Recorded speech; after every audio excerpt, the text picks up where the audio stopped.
Bonsoir à toutes, bonsoir à tous. Alors, je me présente pour ceux qui ne me connaissent pas. Denis, je suis maman de deux enfants. Ma plus grande, Aya Gabrielle, qui va bientôt avoir 10 ans et qui est en situation de handicap. Et ma deuxième, Eva Alélie, qui va avoir bientôt 2 ans. Et je suis éducatrice Montessori depuis plusieurs années maintenant.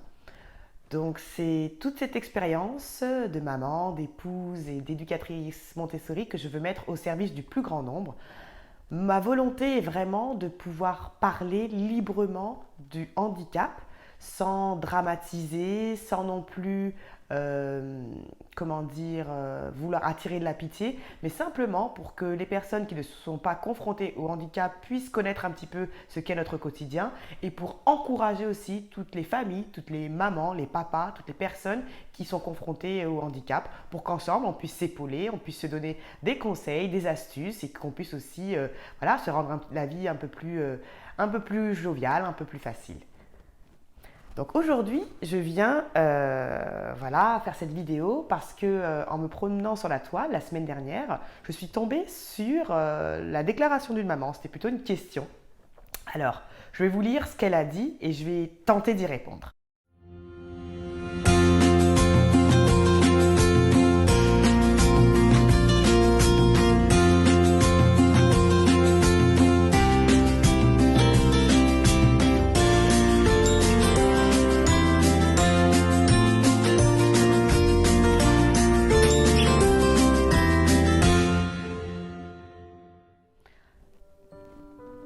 Bonjour à toutes. J'ai une question concernant la vie sentimentale quand on a un enfant handicapé. Je suis séparée du père de mon fils depuis longtemps. Mon fils a 10 ans, il est polyhandicapé. C'est un enfant calme et très souriant, mais il ne peut rien faire par lui-même. Il a le développement d'un bébé de 3 mois. J'ai rencontré un autre homme avec qui j'ai passé 3 ans, mais il n'a pas accepté mon fils. Il venait vivre chez moi quasiment tous les jours, donc je me disais que le handicap en soi ne devait pas être si lourd pour lui à supporter. Mais par contre, il refusait totalement de sortir en public avec nous. Ses amis n'ont jamais vu mon fils. Il ne s'est jamais occupé de lui, ne le porte pas, ne le nourrit pas, rien du tout. C'est tout juste s'il lui parle 5 minutes dans la journée. Il n'arrête pas de me dire qu'il faut que j'essaie de le comprendre, que le handicap est quelque chose de dur à accepter, etc. Nous sommes en train de nous séparer car j'en ai marre de devoir vivre dans l'ombre. Mais il continue à me dire qu'il va faire de son mieux pour accepter mon fils et que ça va s'arranger. Je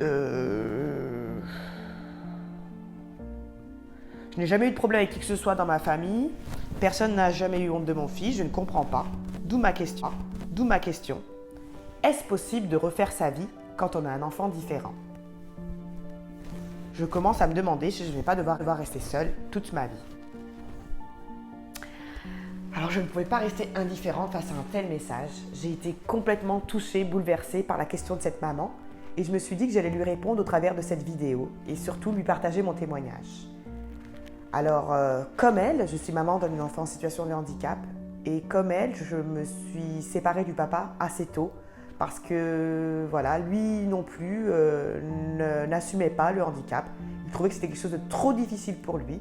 Donc quand ma fille a eu 1 an, pour des raisons qui sont diverses, je ne vais pas pouvoir détailler toutes les raisons ici, mais en tout cas on a dû se séparer. On s'est séparés et j'ai élevé seule ma fille de ses 1 an jusqu'à ce qu'elle ait 5 ans.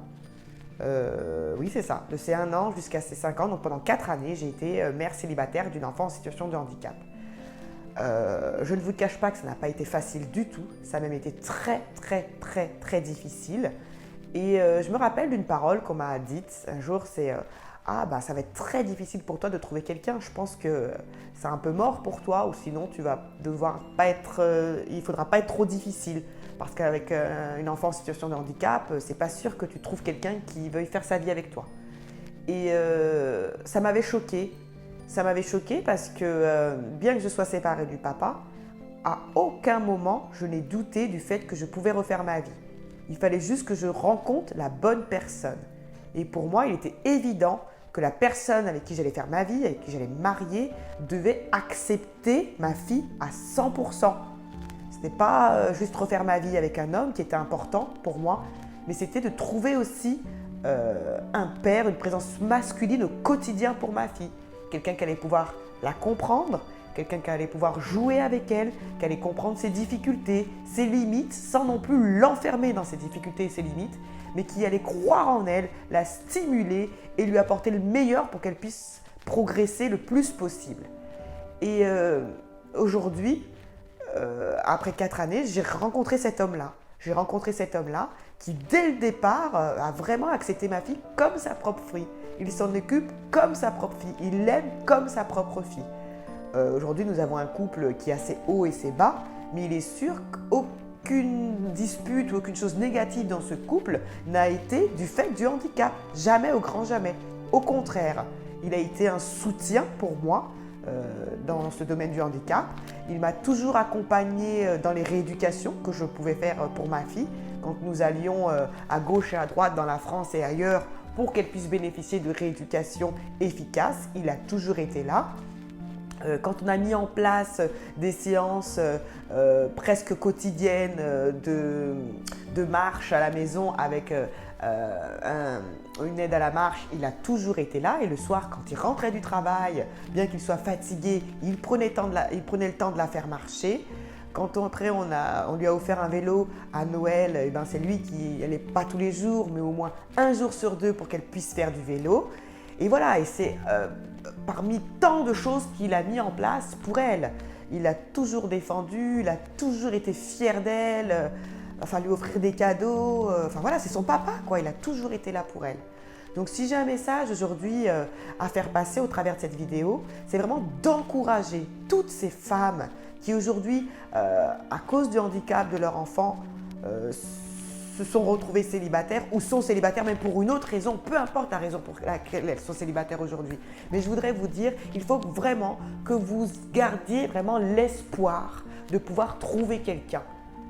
Il faut vraiment que vous gardiez cette espérance dans votre cœur qu'il y a quelqu'un qui va m'accepter avec mon enfant en situation de handicap. Non pas qui va le tolérer, mais qui va l'accepter, qui va l'aimer et qui sera même prêt à se sacrifier pour cet enfant-là. Il faut vous dire que vous avez de la valeur, votre enfant a de la valeur et en aucun cas vous devez vous rabaisser. En aucun cas vous devez rabaisser vos standards, rabaisser vos critères. Si vous aspirez à une vie de famille harmonieuse, équilibrée, eh bien dites-vous que vous allez trouver un homme qui répondra à cette aspiration-là d'une vie harmonieuse et équilibrée. Pas quelqu'un qui sera égoïste et qui va se dire « Ah ben le handicap c'est difficile ». Parce que quand c'est difficile, qu'est-ce qui nous fait tous supporter ? Tous ces millions de parents à travers le monde entier qui supportent des situations difficiles de handicap, qu'est-ce qui nous aide à supporter ? Un seul ingrédient, une seule chose, l'amour.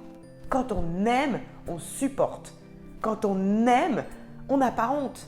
Quand on aime, on est prêt à se battre, on est prêt à donner et à se donner pour cet enfant, pour cette femme. Donc je veux vous dire 2 choses. Première chose, croyez que cet homme existe quelque part et que vous pouvez le rencontrer. Si vous avez des critères élevés, gardez vos critères élevés, surtout ne les rabaissez pas parce que l'homme qui vous mérite devra lui monter à votre niveau. Ce ne sera pas à vous de descendre à son niveau. Première chose. Et deuxième chose, soyez courageuse. Aimez votre enfant plus que tout et surtout, croyez en votre valeur. Ne vous dites pas que parce que j'ai un enfant en situation de handicap, je dois finir seule ou je ne mérite pas un homme de qualité. Non, non, non, non, non, non. Enlevez ces pensées-là de votre tête, chassez ces pensées-là de votre tête. Vous méritez d'être heureuse comme toute autre femme sur cette terre. Puis j'ai une pensée pour votre fils. J'espère vraiment qu'à 2, vous êtes heureux et que vous allez arriver à trouver aussi l'épanouissement avec votre fils. Voilà, je vous souhaite plein de bonheur, je vous fais plein de bisous et je vous dis à bientôt. À vous tous qui avez regardé cette vidéo, je vous invite vraiment à la liker, à la partager parce que cette vidéo doit être entendue par une femme qui se pose la même question, une femme qui désespère, une femme qui croit qu'elle va finir seule, une femme qui est fatiguée et qui se dit que j'ai vraiment besoin de quelqu'un pour m'aider à prendre soin de cet enfant, je n'en peux plus, je suis à bout. Partagez cette vidéo parce qu'au travers de votre partage, cette vidéo pourra rencontrer une femme qui va être encouragée, qui va être boostée, qui va être relevée. Merci à tous de m'avoir écouté. Je vous dis à bientôt pour une prochaine vidéo. Bye!